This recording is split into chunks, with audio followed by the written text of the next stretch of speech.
cède la parole directement à notre ami et frère Amadou pour nous parler de la situation de la presse telle qu'elle est vue par les missions d'observation effectuées par le groupe TMG. Et je pense qu'on est à la sixième mission cette fois-ci, n'est-ce pas? Donc la parole à notre confrère Amadou. Je voudrais vous remercier, Monsieur le Président, et dire bonjour à toute cette assistance dans cette salle à l'occasion de cette journée qui est commémorée à travers le monde. Il s'agit essentiellement d'une journée où la presse est à l'honneur. Il s'agit d'une journée où on célèbre la liberté d'expression.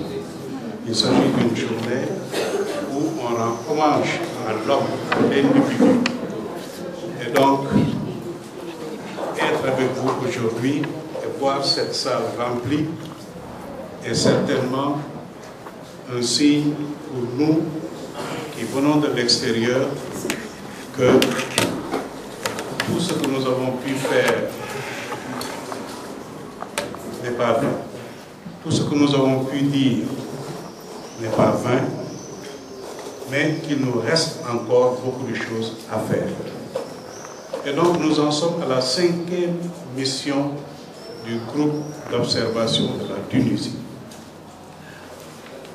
Ce groupe d'observation de la Tunisie, en anglais, Tunisia Monitoring Group, a été mis en place en 2005, juste avant le sommet mondial sur la société de l'information. Et c'était en fait pour dire notre surprise que la Tunisie avait été choisie pour abriter ce sommet.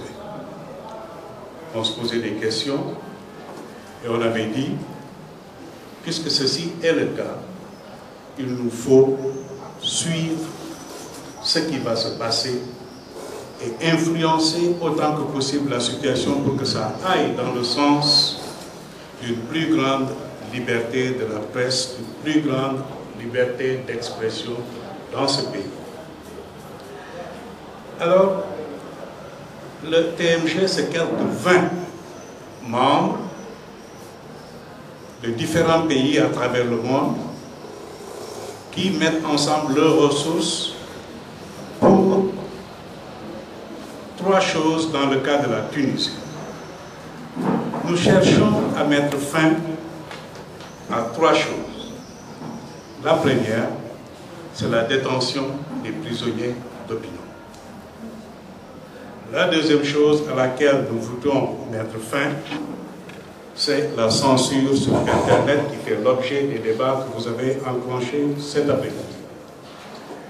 Et la troisième chose, c'est mettre fin aux tactiques d'obstruction de l'émergence d'une justice indépendante. Voilà les 3 choses qui guident le TMG en Tunisie. L'objectif, c'est essentiellement, nous allons le faire en d'abord cherchant à élargir et à pousser au maximum les frontières de la liberté d'expression dans ce pays. La deuxième chose, il s'agira pour nous de donner beaucoup plus de visibilité aux actions, aux activités qui sont entreprises par ce que j'appellerais des individus qui prennent des risques au quotidien. Ce que j'appellerais des francs-tireurs, des gens qui n'hésitent pas à mettre carrément leur vie en danger, la vie de leur famille en danger, à tout simplement sacrifier tout ce à quoi un homme, une femme peut aspirer dans la vie. Nous allons faire en sorte de rendre visible leur vie au quotidien, leurs activités, les menaces qu'ils subissent au quotidien.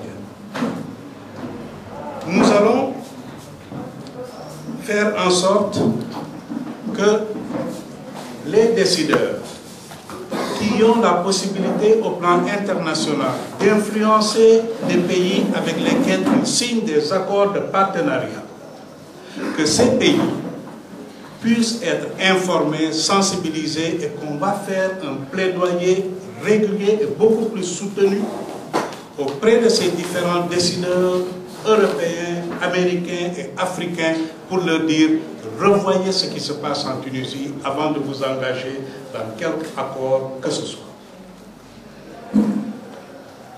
Il s'agira essentiellement de faire en sorte que les avancées socio-économiques qui ont pu être engrangées par la Tunisie coïncident avec beaucoup plus de liberté d'expression.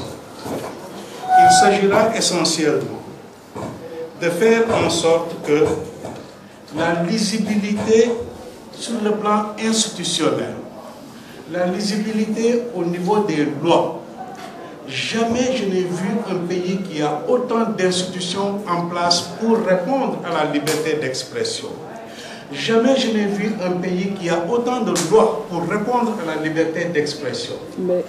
Il s'agira de faire en sorte que cela coïncide avec la réalité qu'il y a sur le terrain. C'est de cela que nous parlons en tant que TMG. Et c'est de cela que nous allons nous occuper au sortir de nos missions. Et alors je voudrais partager avec vous une expérience, un cas d'étude que peut-être vous connaissez, que le monsieur qui vient de parler en a parlé parce que nous sortons d'une réunion et c'est pourquoi nous avons pris ce retard dont nous nous excusons. Quelqu'un a tenu à nous amener devant son portable, devant son laptop et à nous faire voir des messages envoyés par des amis. On voyait bien le nom de la personne qui a envoyé le message, mais dès qu'on cliquait et qu'on accédait au message, c'était une publicité qui s'affichait. Et quand on essayait de revenir tout de suite après pour relire le message, ben le message avait disparu. Ça, c'est effarant. C'est quelque chose que je ne peux pas comprendre. C'est quelque chose...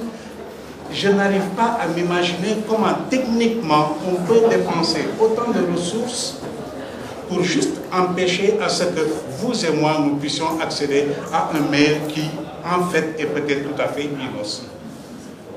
Voilà le sens de notre démarche ici en Tunisie. Et c'est pourquoi mon message est très simple à votre endroit. C'est essentiellement pour vous dire que vous avez des partenaires hors de ce pays qui vont amplifier votre message. Et je vous dis bon courage.